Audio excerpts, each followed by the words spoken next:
Students, welcome to एमकेएच। मैं Ruby सिंगाटिया और आज हम पढ़ने वाले हैं आपका चैप्टर नंबर 13 जो बेसिकली एक पोइम है। ठीक है, इस पोइम का नाम है fire fly in my room. Fire fly क्या होता है आपने देखा होगा, और बहुत ही खूबसूरत सा कीड़ा होता है। ठीक है, अब आप कहेंगे कि कीड़े किसको खूबसूरत लगते हैं, लेकिन ये सचमुच में एक खूबसूरत कीड़ा होता है जिसको आप जुगनू भी कहते हो, है ना, जो जलता हुआ रात को प्रकाश बिखेरता हुआ बहुत ही खूबसूरत लगता है ना। तो फायर फ्लाई जो है उसके बारे में कविता है, तो चलिए फिर इस पोइम को फटाफट से पढ़ते हैं। ठीक है, fire fly in my room, poem का नाम है मेरे कमरे के अंदर जुगनू। ठीक है, सो पोइम पढ़ने से पहले कुछ क्वेश्चंस आपसे पूछे गए हैं। चिल्ड्रन, बच्चों, you must be scared of insects. आपको कभी ना कभी जरूर कीड़ों से डर लगा होगा। इंसेक्ट्स यानी कि कीड़े। ठीक है, is there anyone who is not. क्या कोई ऐसा है आप में से जिसको कीड़ों से डर ना लगा हो? कोई ना कोई ऐसा कीड़ा जरूर होता है जिससे हमें डर लगता है। ठीक है, do you know there is an insect. क्या आप जानते हैं कि एक ऐसा भी कीड़ा होता है which will not square you, जो आपको कभी नहीं डराएगा। स्केयर का मतलब डराना, जो आपको कभी नहीं डराता है। ठीक है, विच इज इट, ये कौन सा है। लेट्स रीड अबाउट इट, चलिए उस कीड़े के बारे में पढ़ते हैं। ठीक है, सो आपको तो पता ही है कि वो कीड़ा कौन सा है, फायर फ्लाई, यानी कि वो है जुगनू। ठीक है, जुगनू आपने देखा होगा, है ना, बहुत ही खूबसूरत होता है। ठीक है, और रात को तो वो जब प्रकाश बिखेरता है सो बहुत ही खूबसूरत वो लगता है। ठीक है, लास्ट नाइट, अब ये जो पोइट है वो अपनी जो कहानी उसके साथ बीती है वो बता रहा है। लास्ट नाइट, पिछली रात्रि को, एज आई ले का मतलब लेटना, एज आई ले स्लीपलेस, मैं सोया नहीं था, बिना सोए, यानी कि मुझे नींद नहीं आई थी, जस्ट मैं लेटा ही था। एज आई ले स्लीपलेस, मैं निंद्राहीन की स्थिति में लेटा हुआ था। In the summer dark, summer मतलब ग्रीष्म ऋतु, ग्रीष्म ऋतु की अंधेरी रात में, यानी कि इन्हें समर डार्क यानी कि अंधेरी ग्रीष्म ऋतु में, with window open to invite a breeze, खिड़की जो है वो खुली हुई थी, इनवाइट यानी कि आमंत्रित करने के लिए, ब्रीज का मतलब होता है हवा। ठीक है, ये चीज़ आपको समझ में आ गई, जो मंद मंद हवा होती है उसे ब्रीज कहते हैं। ठीक है, यानी कि जो खिड़की है वो खुली हुई थी, आमंत्रित कर रही थी हवा को, मंद मंद हवा को अंदर आने के लिए। सॉफ्टली ए फायर फ्लाई फ्लू इन, और हवा के साथ साथ सॉफ्टली यानी कि बहुत ही सौम्यता के साथ, ए फायर फ्लाई एक जुगनू, फ्लू इन उड़कर अंदर आ गया। ये चीज़ आपको समझ में आ गई, यानी खिड़की खुली हुई थी कि ठंडी ठंडी हवा आनी चाहिए, मंद मंद हवा आनी चाहिए, हालांकि गर्मी की रात थी, और उसी के साथ खिड़की खुली हुई थी, तो उसमें ही बहुत ही सौम्यता से एक फायर फ्लाई एक जुगनू उड़ता हुआ कमरे के अंदर आ गया। And circled round the room, और कमरे का गोल गोल चक्कर लगाने लग गया। सर्कल्ड का मतलब गोल, राउंड का मतलब घूमने लग गया, चक्कर लगाने लग गया। ट्विंकलिंग एट मी, मेरी तरफ चमकता था यानी टिमटिमाता था। फ्रॉम फ्लोर और वॉल, फ्रॉम फ्लोर, फ्लोर का मतलब फर्श, कभी फर्श से, और वॉल तो कभी छत से, सॉरी, तो कभी वॉल का मतलब दीवारें, कभी दीवारों से, कभी फर्श से, और सीलिंग कभी छत से।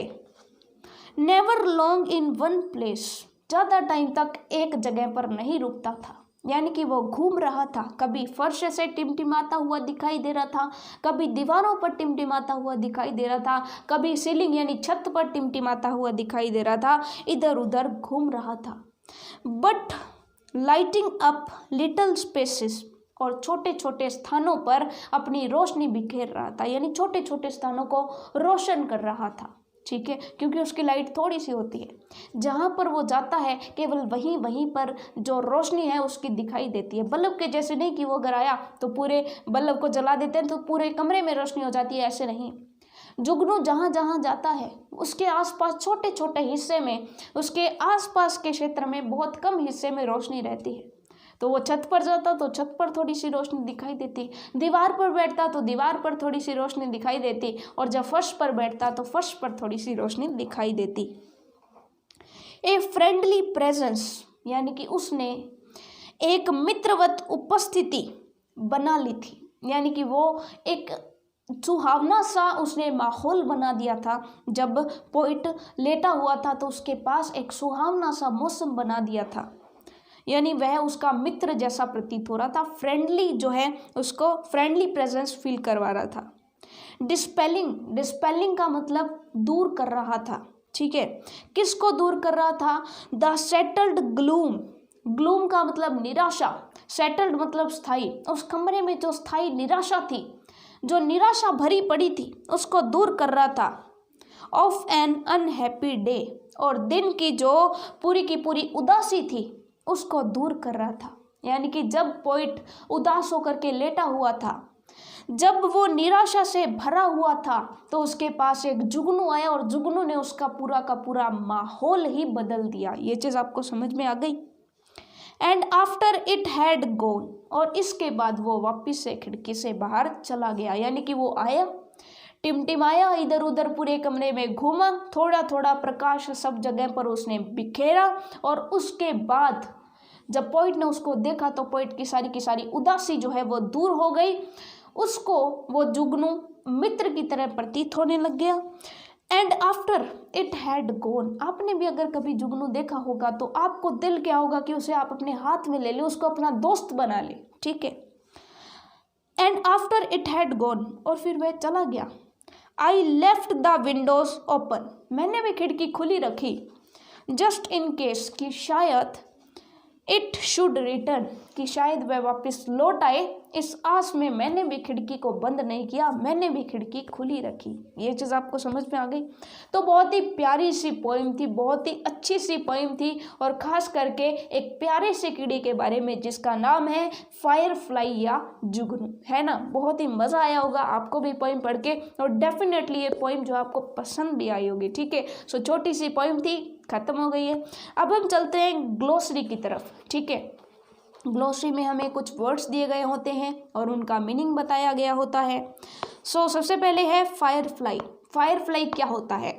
अ flying insect with a tail that shines in the dark, एक ऐसा जीव जो उड़ता है, जिसकी पूंछ जो है अंधेरे में जलती हुई प्रतीत होती है या प्रकाश बिखेरती हुई प्रतीत होती है। और जुगनू होता है, हिंदी में आपको पता ही है। स्लीपलेस यानी विदाउट स्लीप, बिना नींद आए, सीधे सोना, ठीक है। ब्रीज का मतलब होता है ए लाइट विंड, मंद हवा। विंड का मतलब जोर की हवा होती है, लेकिन लाइट विंड यानी मंद हवा, ठीक है। ये चीज़ आपको समझ में आ गई। सॉफ्टली का मतलब होता है जेंटली या फिर हल्के से, ठीक है, सौम्यता से, ठीक है। उसके बाद है सर्कल का मतलब होता है गोल। ये चीज़ आपको समझ में आ गई। To move in a circle specially in the air, यानी कि जब हवा के अंदर कोई गोल गोल घूमता है तो उसे कहते हैं सर्कल। ट्विंकल का मतलब होता है टिमटिमाना, जैसे तारे टिमटिमाते हैं, ट्विंकल ट्विंकल लिटिल स्टार वाली पोएम आपने पढ़ी थी। To shine with a light that keep changing from bright to faint, यानी जो टिमटिमाती है, जो उसकी जो ब्राइटनेस है वो कम ज़्यादा होती रहती है। जब कम होती है ज़्यादा होती है तो ऐसे लगता है कि टिमटिमा रही है। ये चीज़ आपको समझ में आ गई। सीलिंग का मतलब होता है the top inside surface of A room, छत का जो नीचे का हिस्सा जहाँ पर फैन लगा हुआ होता है, जो आपको दिखाई देता है, उसे सीलिंग कहते हैं, आपको पता ही है। यानी कि छत नीचे से अगर देखें। फ्रेंडली प्रेजेंस का मतलब होता है मित्रवत उपस्थिति। जब कोई आता है तो वो आपको अगर प्यारा लगने लगता है तो इसका मतलब उसने आकर के आपको मित्रवत उपस्थिति आपको फील करवाई है, ठीक है। हियर फॉर द फायरफ्लाई, यहाँ पर जुगनू के लिए, who appears friendly towards the poet. ये जो शब्द है यहाँ पर फायरफ्लाई के लिए यूज हुआ है, जुगनू के लिए यूज हुआ है, जो कि पोइट को ऐसे फील हो रहा था, पोइट के लिए एक दोस्त की तरह प्रकट हुआ था, जिसने पोइट की सारी उदासी खत्म कर दी थी, ठीक है। दोस्ती तो होता है ना ऐसा जो उदासी को खत्म कर दे। ये चीज़ आपको समझ में आ गई। डिस्पेल का मतलब होता है डिसअपियर, दूर हो जाना, ठीक है। टू मेक ए फीलिंग और बिलीफ गो अवे और डिसअपियर, यानी कि दूर करना, भगा देना। तो इसने जो है जुगनू ने आकर के उसकी उदासी को दूर भगा दिया था, तो इसको आप कहेंगे डिस्पेल। ग्लूम, ग्लूम का मतलब होता है ए फीलिंग ऑफ सैडनेस, यानी निराशा की एक भावना। ये चीज़ आपको समझ में आ गई। तो चलिए फिर एक्टिविटी की तरफ चलते हैं। एक्टिविटी के अंदर सबसे पहले जो है वो है ट्रू और false. State whether the following statement are true और फॉल्स। ये जो स्टेटमेंट्स हैं ये सही है या गलत आपको बताना है। फर्स्ट है the firefly come into the room through the door. जो जुगनू है वो कमरे के दरवाजे से अंदर आया था, तो आप कह देंगे नहीं, दरवाजे से अंदर नहीं आया था, विंडो से अंदर आया था, तो ये फॉल्स हो गया। सेकंड है the fire fly set on the ceiling of the room for a long time. ये जो फायर फ्लाई है, जुगनू है, वो काफ़ी लंबे टाइम के लिए छत पर बैठा रहा, तो आप कह देंगे ये भी गलत है, वो घूम रहा था सब जगह। The boy was sleeping when the firefly come into the room. जो पोइट है या जो लड़का है वो सोया हुआ था जब जुगनू आया, उसको नींद आई हुई थी, तो आप कह देंगे ये भी गलत है, यानी कि तीनों के तीनों गलत है, तीनों में फॉल्स फॉल्स फॉल्स भर देंगे। ठीक है, अब चलते हैं क्वेश्चन आंसर्स की तरफ। फर्स्ट क्वेश्चन है why did the boy leave the window of his room open at night. रात को उस लड़के ने खिड़की खुली क्यों छोड़ रखी थी, तो आप कह देंगे वो इनवाइट कर रहा था ब्रीज को, यानी मंद मंद हवा को आने के लिए वो जो है खिड़की उसने खुली छोड़ी थी, तो आप कह देंगे the boy left the window of his room open at night to invite a breeze, यानी कि मंद हवा को कमरे के अंदर आ सके मंद हवा, इसलिए उसने खिड़की खुली छोड़ी हुई थी। सेकेंड क्वेश्चन है how did the fire fly light up little spaces. जुगनू छोटे छोटे स्थानों को कैसे रोशन करता था, तो आप कह देंगे the firefly lighted up little spaces by twinkling and circling round the room. क्योंकि वो कमरे में सब जगह घूम रहा था, तो वो थोड़े थोड़े स्थानों को जो है जगमगा रहा था। थर्ड क्वेश्चन है why did the boy call the firefly a friendly presence. लड़के ने जुगनू के लिए ये क्यों कहा कि ये जो है एक मित्रवत उपस्थिति थी, तो आप कह देंगे the boy called the firefly a friendly presence because it dispelled his settled gloom. क्योंकि इसने डिस्पेल्ड यानी कि दूर कर दिया था हिज सेटल्ड ग्लूम। सेटल का मतलब जो स्थायी थी, ग्लूम, ग्लूम यानी कि जो निराशा थी उसको दूर कर दिया था। ये चीज़ आपको समझ में आ गई। ठीक है, now the last question of the chapter is how can you say that the boy did not want to firefly to leave his room. लड़का जुगनू जब बाहर चला जाता है तो लड़का नहीं चाहता था कि जुगनू उसके कमरे से बाहर जाए। ये आपको कैसे पता चलता है, तो सिंपल सी बात है कि जब जुगनू बाहर चला गया था फिर भी उसने खिड़की खुली रखी कि काश वो जुगनू वापस से मेरे कमरे में आ जाए। इसका मतलब लड़का जो है वो चाहता था कि जुगनू उसके कमरे में रहे। ये चीज़ आपको समझ में आ गई। We can say that the boy did not want to firefly to leave मतलब छोड़ करके चले जाना, to leave his room as he had left the window open for it to return। उसके वापस आने के लिए, रिटर्न मतलब वापस लौट करके आने के लिए उसने खिड़की खुली छोड़ी हुई थी। ये चीज़ आपको समझ में आ गई। तो बहुत ही अच्छा चैप्टर था, पोइम पढ़ करके आपको मज़ा आ गया होगा। ठीक है, सो क्वेश्चन आंसर्स भी हमने कर लिए, चैप्टर हो गया है हमारा कंप्लीट। सो मिलेंगे नेक्स्ट क्लास के अंदर, तब तक के लिए all the best for your self studies.